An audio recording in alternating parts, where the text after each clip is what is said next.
मैं बहुत गरीब लड़की थी। हमारे पास खाने को भी पैसे ना होते थे। हमारा बाप मर चुका था और भाई कोई नहीं था। बहनों की शादी के लिए 1 लाख रुपए की जरूरत थी। माँ ने कहा कि बहनों को जहेज ना दिया तो रिश्ता टूट जाएगा। जहाँ मैं नौकरी करती थी वहाँ 4 लड़कों ने मुझे रात गुजारने के लिए 1 लाख की ऑफर की। मैं वहाँ चली गई। जब चारों लड़कों ने मेरे जिस्म की हिविस पूरी कर ली तो उनका 5वां दोस्त भी आ गया। जैसे ही कमरे में आया तो उसे देखकर मेरी चीखें निकल गई, क्योंकि हालात इंसान को वो सब कुछ करने पर मजबूर कर देते हैं जिसके बारे में इंसान ने कभी सोचा भी नहीं होता। या यूं कहिए कि कभी कभी जरूरत से ज्यादा ख्वाहिशात इंसान को खत्म कर देती हैं। और मैं भी ना तमाम होने वाली ख्वाहिशात के सफर पर निकल पड़ी थी। मैं रात 1 बजे से इस छोटे से कमरे में बिस्तर पर पड़ी हुई थी और एक के बाद एक और दूसरे लड़के ने भी मुझे नोच डाला था। दर्द अपनी इंतहा पर था, लेकिन ये सब कुछ मैंने अपनी मर्जी से कबूल किया था। ना ही मुझे अपने लिबास का होश था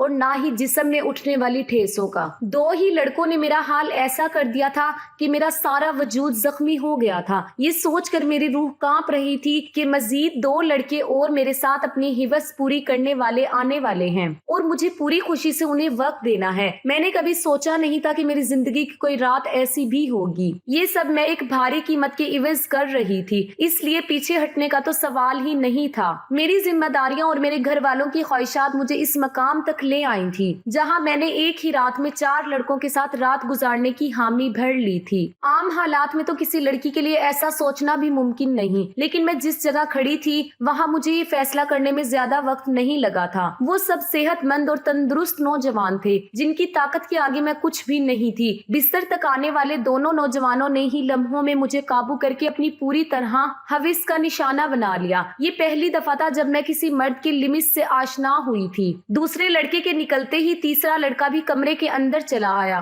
मैंने एक गहरी सांस खारिज की। मैं थोड़ा वक्त चाहती थी, लेकिन वो कहने लगा कि इतना वक्त नहीं है, बाहर उसके और भी दोस्त इंतजार में बैठे हैं। उसकी बात सुनकर मेरी आंखों से आंसू बह निकले। वो फौरन ही मेरे पास चला आया और मेरे आंसुओं को नजरअंदाज करता अपनी शिद्दतें मुझ पर बिखेरने लगा। मेरे वजूद में बर्दाश्त की सिकत खत्म हो रही थी। मैं बार बार उसे खुद से दूर करने की कोशिश करती, लेकिन वो इतना ही मुझ पर हावी होने लगता। ऐसा लग रहा था जैसे उसे उस खेल में मजा आ रहा हो। मेरे धक्का देने पर वो पहले से भी ज्यादा जोश से मेरे करीब आता, इसलिए अब मैं उसे रोकने की गलती नहीं कर रही थी और खामोशी से खुद पर गुजरने वाली इस कयामत को बर्दाश्त कर रही थी। 1 घंटे तक वो अपनी प्यास बुझाता रहा और जाते जाते उसने अपने दांतों के निशान मेरी गर्दन पर छोड़ दिए और कहने लगा कि अगर इसे दोबारा मौका मिला तो वो मेरे साथ दोबारा वक्त जरूर गुजारेगा। उसके जाने के बाद मैंने एक निगाह अपने वजूद पर डाली तो मैं कांप गई। जिस्म का कोई हिस्सा ऐसा नहीं था जहां जख्म मौजूद ना हो।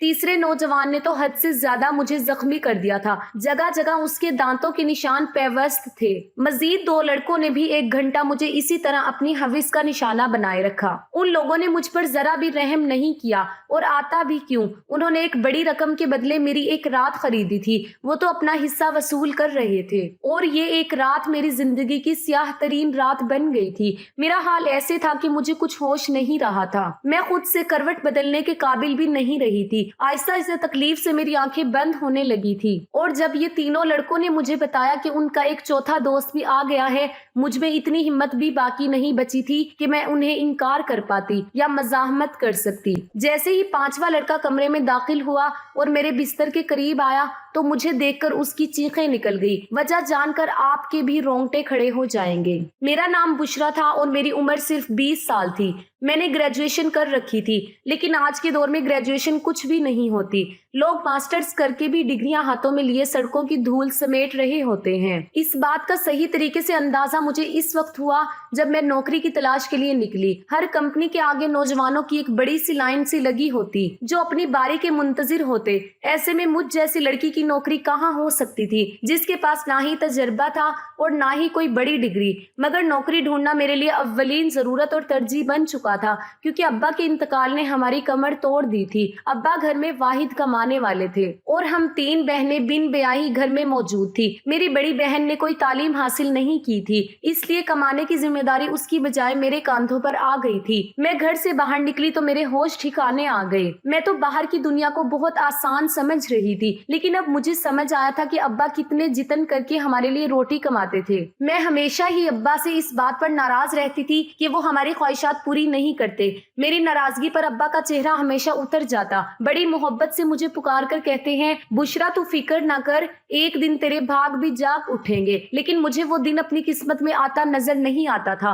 और फिर एक रात अब्बा नींद में ही खुदा को प्यारे हो गए और जब हम पर सुबह ये बात खुली कि अब्बा हमारे दरमियान नहीं रहे, तब हमें इस बात का एहसास हुआ कि अब्बा हमारे लिए किस कदर अहम थे जब तक वो हमारे सिरों पर मौजूद थे। कम से कम दुनिया की बुरी नजरों और रोटी जैसी बुनियादी जरूरियात से तो हम महरूम नहीं थे। अब्बा के इंतकाल के कुछ दिन बाद तक तो आस पड़ोस वालों ने और खानदान वालों ने हमारी मदद की, लेकिन आहिस्ता आहिस्ता सभी अपनी जिंदगियों में मसरूफ हो गए। आज के दौर में कौन किसका पेट पाल सकता है। मजबूरन मुझे ही नौकरी की तलाश के लिए घर से निकलना पड़ा और मुझे समझ आ गया कि औरत के लिए बाहर की दुनिया किस कदर मुश्किल है। किसी कंपनी में मुझे नौकरी नहीं मिली थी। हर कंपनी के बाहर हजार हजार नौजवान पहले से ही खड़े होते। मैंने स्कूलों का रुख किया तो ये देखकर मेरी हालत खराब हो गई कि आधे दिन से भी ज्यादा काम करने के अवध सिर्फ 6,000 रुपए मिल रहे थे, जिसमें घर के बिल ही अदा हो पाते। उसमें भी हर स्कूल वाले मुझसे मेरा तजर्बा पूछते हैं। मेरा मुंह खाली रह जाता और तलाश करने के बावजूद भी कोई नौकरी ना मिली तो मेरी एक दोस्त के भाई के तोसत से मुझे एक पिज्जा हाउस में वेटर की नौकरी मिल गई। ये शहर के एक पोश इलाके में बना हुआ पीर साहब हाउस था, जहाँ हर वक्त ही मर्दों का बहुत रश रहता था। काले रंग का चुस्त सा पेंट कोट मेरे हवाले कर दिया गया, जिस पर पिज्जा हाउस का नाम लिखा हुआ था और मुझे अगले दिन से ही नौकरी पर बुला लिया गया। उस नौकरी के बड़े अजीब अजीब से तकाजे थे जो मुझे पूरे करने थे। उन्हें एक मॉडर्न सी लड़की वेटर के नाम पर चाहिए थी, जिसके छोटे छोटे से बाल कांधों पर फैले हुए हों और वो बहुत सारा मेकअप करके डाइनिंग हॉल में खड़ी हो। मैं यूनिफॉर्म अपने बैग में डालकर घर वापस लौट आई थी। मैं अभी तक फैसला नहीं कर पाई थी कि मुझे ये नौकरी करनी है या नहीं, क्योंकि ये मेरे लिए एक बहुत ही मुश्किल काम था। अब्बा की मौजूदगी में तो कभी बिला जरूरत घर से निकलने की नौबत भी पेश नहीं आई थी और पिज्जा हाउस में तो इतने सारे मर्दों के दरमियान इतना तंग सा लिबास पहनकर खड़े होना मेरे लिए एक निहायत ही घुटन मरहला था। मगर भूख इंसान सब कुछ करवा लेती है। मैं वहाँ से वापस घर आई तो मेरी माँ दरवाजे पर खड़ी परेशान मुझे देखकर उनकी आंखों में आंसू आने लगे। मैंने अम्मा से कहा कि इद्दत के दिनों में वो दरवाजे तक क्यों चली आई, तो अम्मा रोते हुए कहने लगी कि बेटा बिजली के मीटर वाले आए थे और उन्होंने हमारी बिजली काट दी है। अम्मा की बात सुनकर मेरा दिल थक सा बैठ गया। गर्मी जोरों पर थी और ऐसे में बगैर बिजली के गुजारा करना बहुत ही मुश्किल था। पिछले 3 महीने से हम बिल अदा नहीं कर पाए थे और शायद इसीलिए हमारी बिजली काट दी गई थी। अम्मा के आंसुओं ने मेरे लिए फैसले को बहुत आसान कर दिया था। मैंने अम्मा को गले लगाया और उन्हें बताया कि मुझे एक अच्छी नौकरी की जगह मिल गई है और कल से मुझे नौकरी पर जाना है। अम्मा ने मेरे सर पर हाथ रखकर कहा कि अब तुम ही मेरा बाजू बनो और तुम्हें ही अपनी दोनों बहनों की शादियां भी करनी है। अम्मा ने भारी जिम्मेदारी मेरे कांधे पर डाल दी और मैं सोच रही थी कि मैं ये जिम्मेदारी कैसे निभाऊंगी, लेकिन मुझे ही ये फर्ज निभाना था। अम्मा पूछ रही थी कि मुझे नौकरी कहाँ मिली है, लेकिन मैं उन्हें नहीं बताना चाहती थी कि मुझे कहाँ नौकरी मिली है। इसलिए मैंने अम्मा से कह दिया कि एक बड़ी सी कंपनी में एक अच्छी नौकरी मिल गई है। मेरी नौकरी का वक्त दोपहर 3 से रात 11 बजे तक है और ये बात मैंने बड़ी मुश्किल से अम्मा को बताई थी। मेरी नौकरी का वक्त जानकर अम्मा हैरत से मेरी तरफ देखने लगी कि ये कौन सी कंपनी है जहां दोपहर 3 बजे बुलाया गया है। मैंने झूठ कह दिया कि ये एक मल्टीनेशनल कंपनी है जो 24 घंटे चलती है। उस वक्त हमें पैसों की इतनी जरूरत थी कि अम्मा ने मजीद सवालात करने की बजाय मुझे तरक्की की दुआ दी और अगली दोपहर 2 बजे ही पिज्जा हाउस के लिए मैं रवाना हो गई। मुझे क्या खबर थी कि यहाँ से मेरी किस्मत मुझे कहाँ ले जाने वाली है। मैंने अपना यूनिफॉर्म पिज्जा हाउस में आकर तब्दील किया। मैनेजर ने मुझे पिज्जा हाउस के दरवाजे के करीब ही खड़ा कर दिया और कहने लगा कि आज तुम्हारा पहला दिन है, इसलिए तुम बाहर आते जाते को अदब से वेलकम करोगी। और साथ ही मुझे डांट कर कहा कि ये कैसे मुंह उठाकर आ गई हो, जाओ पहले मेकअप करो। मैनेजर की बात सुनकर मैं शर्मिंदा हो गई क्योंकि मेरे पास मेकअप नहीं था। वहाँ मौजूद एक दूसरी लड़की से मेकअप से मेरी गहरी सी सुर्खी लगाई। वो बड़ी तेजी से मेरे चेहरे पर अपना हाथ चला रही थी और उसके बाद जब मैंने आईने में खुद को देखा तो मैं हैरान रह गई। मुझे मालूम था कि मैं खूबसूरत हूँ और मेरा रंग भी बहुत साफ है, लेकिन थोड़े से मेकअप के बाद ही मैं पूरी तरह निखर गई रही थी। मैं खुद को आईने में देख रही थी और जब वो लड़की कहने लगी कि ये लोग खूबसूरती देखकर ही तो यहाँ रखते हैं, वरना काम करने को तो बहुत से लोग मिल जाते हैं, मैं जान गई कि ये नौकरी मुझे मेरी काबिलियत की वजह से नहीं बल्कि खूबसूरती की वजह से मिली है। नौकरी का ये पहला दिन मेरे लिए बहुत ही भारी था। मैं 3 बजे से दरवाजे पे खड़ी आने जाने वाले मर्दों और औरतों को वेलकम कह रही थी। यहाँ औरतों की तादाद कम ही आती थी,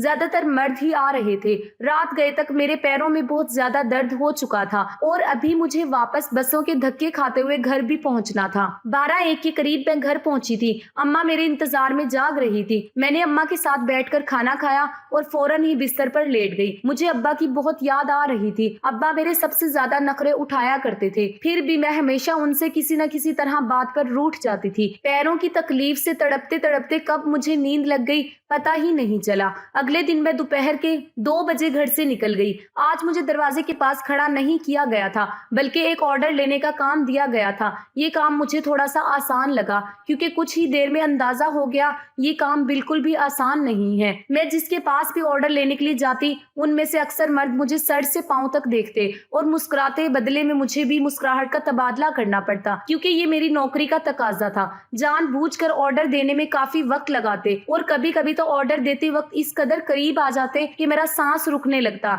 ये पिज्जा हाउस मुझ जैसी वेटर्स की वजह से चल रहा था। इस बात का मुझे अच्छी तरह अंदाजा हो गया था कि यहाँ आने वाले ज्यादातर मर्द वेटर्स की वजह से ही आते हैं। दिन तेजी से गुजर रहे थे और मुझे यहाँ नौकरी करते करते महीना हो गया था। इस 1 महीने में काफी कुछ ऐसा हुआ जो मेरे लिए बहुत ही अजीब था। मर्दों की अजीब अजीब निगाहें, ऑर्डर देने के बहाने करीब आना और मायने खेज जुमलों का तबादला। लेकिन इस नौकरी की सबसे अच्छी बात यह थी कि तनख्वाह से हटकर इस 1 महीने में टिप के काफी पैसे जमा हो गए थे। मैंने उन्हीं पैसों से बिजली का बिल अदा कर दिया। आहिस्ता आहिस्ता मैं पिज्जा हाउस के माहौल की आदी होती जा रही थी। 4 लड़के रोज ही शाम के वक्त पिज्जा हाउस आते और सबसे आखिर वाली टेबल पर बैठ जाते। वो टेबल मेरे हिस्से में थी और रोजाना मैं ही उनके पास ऑर्डर लेने के लिए जाती थी। वो चारों ही 24-25 साल के नौजवान थे जो मुझे गहरी निगाहों से देखा करते थे।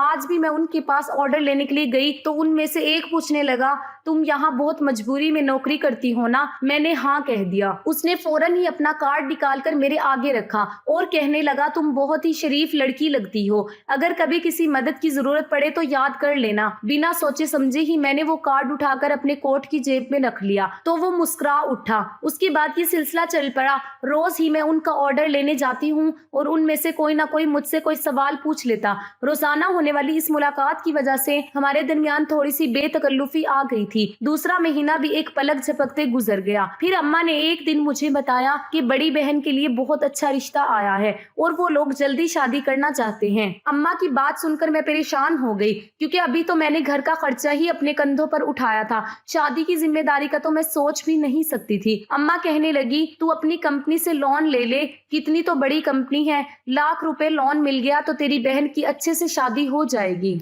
मेरी बड़ी बहन भी 24 साल की हो रही थी और अम्मा उसकी तरफ से बहुत परेशान थी। अब मैं अम्मा को क्या बताती कि मैं तो पिज्जा हाउस पर मामूली सी नौकरी कर रही थी, लाख रुपए मुझे कहां से मिलते। अम्मा ने जब मुझे ये कहा तो मैंने उनको किसी बात का जवाब नहीं दिया, लेकिन अम्मा की आंखों में मुझे चमकती हुई उम्मीद साफ दिखाई दे रही थी। अम्मा को यकीन था कि मुझे कंपनी से लोन मिल जाएगा और मैं सोच रही थी कि मेरे झूठ ने मुझे कहां फंसा दिया है। अगले दिन मैं नौकरी पर भी अब सारा वक्त परेशान ही रही और ये बात मेरे साथ काम करने वाली लड़की ने नोट कर ली। वो मुझसे कहने लगी कि क्या बात है बुशरा, आज तुम बहुत ज्यादा परेशान लग रही हो। मैंने उसे बताया कि बड़ी बहन की शादी है और मेरे पास बिल्कुल भी पैसे नहीं हैं। मेरी बात सुनकर वो कहने लगी, तो इतना खर्चा करने की क्या जरूरत है, सादगी से रुखसती कर दो। उसकी बात सुनकर मैं सोच में पड़ गई। वो ठीक ही तो कह रही थी, इतना मसला बनाने की क्या जरूरत थी। घर आकर मैंने अम्मा को यही मशवरा दिया कि वो सादगी से बहन की रुखसती कर दे, लेकिन मेरी बात सुनकर वो कहने लगी, हर किसी को हमारे मसाइल का इल्म नहीं है। लड़के वालों ने पहले ही जहेज के नाम पर एक लंबी लिस्ट थमा दी है और अगर मैंने खाली हाथ तेरी बहन को रुखसत कर दिया तो उसके ससुराल वाले सारी जिंदगी उसे बातें सुनाते रहेंगे। अम्मा की बात सुनकर मुझे गुस्सा आ गया। मैंने कहा कि ऐसी जगह बाजी की शादी करने की जरूरत ही क्या है। मेरी बात सुनकर अम्मा नाराज हो गई और कहने लगी, अल्लाह अल्लाह करके तेरी बहन का एक अच्छी जगह से रिश्ता आया है और तू उसमें भी नुक्स निकाल रही है। अगर आज तेरा बाप जिंदा होता तो मुझे तेरी मिन्नत ना करनी पड़ती, वो खुद ही अपनी बेटी के लिए कैसे भी करके रकम जमा कर लेता। अम्मा की आंखों में आंसू आ गए थे और उनकी बात ने मेरा दिल भी दुखा दिया। वो ठीक ही कह रही थी कि अगर अब्बा जिंदा होते तो वो किसी भी तरह पैसे जमा कर लेते। मैंने अम्मा को गले लगाया और उनसे वादा किया कि मैं जल्द ही पैसों का इंतजाम कर लूंगी। मैं खुद भी नहीं जानती थी कि इतने सारे पैसे मुझे कहाँ से मिलेंगे। बाप का साया वाकई औलाद के लिए बहुत बड़ी नेमत होता है। वो अपनी जान पर खेलकर कभी औलाद को जिंदगी के साथ सुख देता है और मेरे लिए अपने बाप की जगह लेना बहुत मुश्किल था। दिन यूं ही परेशानी के आलम में गुजर रहे थे। मैंने पिज्जा हाउस के मैनेजर से पैसों की बात की थी, लेकिन मेरी बात सुनकर जिन नजरों से उसने मुझे देखा था, मैं खुद ही जमीन में गड़ गई थी। लड़के अब भी रोजाना पिज्जा हाउस आते थे और मैं उनका कार्ड लेने गई तो उनमें से एक ने कहा कि क्या बात है, आज तो आपका चेहरा बिल्कुल ही उतरा हुआ है। उसकी बात सुनकर न जाने क्यों मेरी आंखों में आंसू आ गए थे। वो बार बार इसरार करने लगा कि मैं उसे अपनी परेशानी बताऊं। ना चाहते हुए भी मैंने उसे अपना मसला बता दिया, क्योंकि मुझे भी किसी ऐसे ही शख्स की तलाश थी जिसके आगे मैं खुलकर अपना दर्द बयान कर सकूं। मेरी बात सुनकर उसके चेहरे पर मुस्कुराहट आ गई और कहने लगा कि इतनी छोटी सी बात के लिए आप इस कदर परेशान हैं। आपको अपना कार्ड इसीलिए तो दिया था कि कोई भी परेशानी हो तो आप हमें याद कर लें। मैं हैरत से उनके चेहरे को देखने लगी। मैं ये सोच भी नहीं सकती थी कि वो 4 अजनबी लड़के मुझे पैसे दे सकते हैं, लेकिन उन चारों ने फौरन ही मुझे लाख रुपए की पेशकश कर दी थी। मैं हैरत से आंखें फाड़कर उनकी तरफ देख रही थी। वो कहने लगे 1 लाख रुपए देना उनके लिए कोई बड़ी बात नहीं है, लेकिन मुझे भी उनके लिए कुछ काम आना होगा। उनकी बात सुनकर मैं ठिठक गई। उन लड़कों को मुझसे क्या काम हो सकता था, ये बात समझने में मुझे ज्यादा देर नहीं लगी थी। मैंने फौरन ही घबरा कर कहा कि मैं एक शरीफ घर से ताल्लुक रखती हूँ और मैं कोई गलत काम नहीं कर सकती। वो हंस के कहने लगे कि हमने सिर्फ पेशकश की है, कबूल करना या ना करना आपकी मर्जी है, लेकिन आज के दौर में 1 लाख रुपए आपको कोई भी नहीं देगा, चाहे वो आपका करीबी रिश्तेदार ही क्यों ना हो। बात तो उनकी बिल्कुल ठीक थी, लेकिन मैं अपनी इज्जत गिरवी रखकर लाख रुपए हासिल नहीं करना चाहती थी, इसलिए मैंने उन्हें साफ इनकार कर दिया। मैं हालात से पूरी तरह थक चुकी थी और ऐसे ही थकी हारी जब लौट कर घर आई तो मेरी अम्मा और बहनें मेरी मुंतजिर थी। अम्मा ने बताया कि बाजी के ससुराल वाले 1 महीने बाद ही शादी की बात कर रहे हैं और वो बाजी के साथ साथ छोटी को भी अपने छोटे बेटे के लिए लेना चाहते हैं। इसी तरह एक खर्चे में 2 शादियां हो जाएंगी। छोटी के रिश्ते का सुनकर जहां मुझे खुशी हुई थी, वहीं 1 महीने का वक्त सुनकर मेरी जान निकल गई। पैसों का कोई इंतजाम नहीं हो सका था और अम्मा मुझ पर उम्मीद बांधे बैठी थी। मैंने एक नजर अपनी बाजी के चेहरे पर डाली, जहाँ बहुत अरसे बाद मुझे खुशी की रमक नजर आ रही थी। मैं बाजी के ससुराल वालों से मिली थी। वो लोग वाकई बहुत अच्छे थे, लेकिन आज के दौर में साथी और बगैर जहेज की कौन दुल्हन रुखसत करवाता है, वो भी इसी माशरे के अफराद थे। मैं अपनी बहनों की खुशी को हमेशा कायम देखना चाहती थी। मैंने अम्मा से कहा कि आप शादी की तारीख पक्की कर दे, मैं पैसों का इंतजाम कर लूंगी। मेरी बात सुनकर घर में खुशी की लहर दौड़ गई थी, मगर वो लोग इस बात से बेखबर थे कि ये खुशी मेरी जात की बर्बादी के बदले उन्हें हासिल होने वाली है। अगले दिन मैंने उन चारों लड़कों से हामी भर ली। वो मुस्कुराकर कहने लगे, हम जानते थे कि आप जरूर मान जाएंगी। उन चारों ने एक रात के लिए मुझे अपने साथ ले जाने की बात की थी। मैंने अम्मा को बताया कि साल के इख्तिताम की वजह से कंपनी में काम बहुत ज्यादा है, मुझे एक रात कंपनी में ही गुजारनी होगी। कंपनी ने मेरा लोन मंजूर कर लिया है, इसलिए मैं उनकी बात मानने पर मजबूर हूँ। लोन पास होने की बात सुनकर अम्मा इस कदर खुश हो गई कि उन्होंने मुझे रात रुकने की इजाजत भी दे दी और मैं पिज्जा हाउस से छुट्टी लेने के बाद उन चारों लड़कों के साथ चली गई।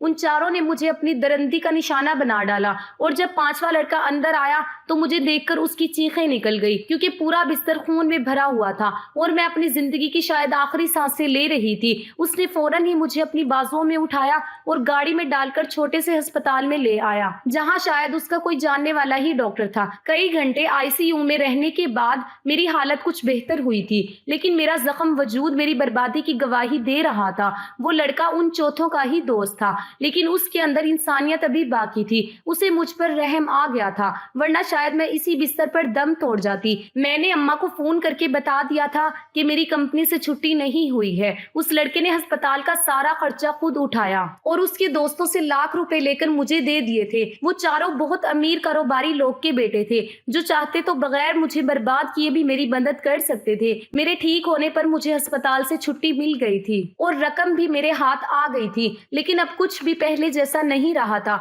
उस लड़के ने मुझे अपनी फैक्ट्री में नौकरी की ऑफर कर दी थी। थी और यकीन दिलाया था कि मैं वहाँ इज्जत से नौकरी कर। आज मेरी दोनों बहनों की शादी हो गई थी और मैं उस लड़के की फैक्ट्री में नौकरी कर रही हूँ। एक बात मैं अच्छी तरह जान गई थी कि आज के इस दौर में बगैर गर्ज की मदद करने वाले लोगों की तादाद ना होने के बराबर है। पेशा नौकरी करने वाली लड़कियों को इज्जत की नजर से देखें, क्योंकि वो बहुत ही मजबूरी की हालत में अपने घरों से निकलती हैं, चाहे फिर वो तंग लिबास पहनकर किसी पिज्जा हाउस के दरवाजे पर ही क्यों ना खड़ी हों। तो दोस्तों, ये थी मेरी आज की कहानी। उम्मीद है कि आपको आज की कहानी पसंद आई होगी। कहानी अच्छी लगे तो इसको लाइक जरूर कीजिए, अपने दोस्तों के साथ शेयर कीजिए। अगर आपने अभी तक मेरे चैनल को सब्सक्राइब नहीं किया तो इसको फौरन सब्सक्राइब कर लीजिए, ताकि आपको मेरी हर आने वाली कहानी का नोटिफिकेशन बर वक्त मिल सके।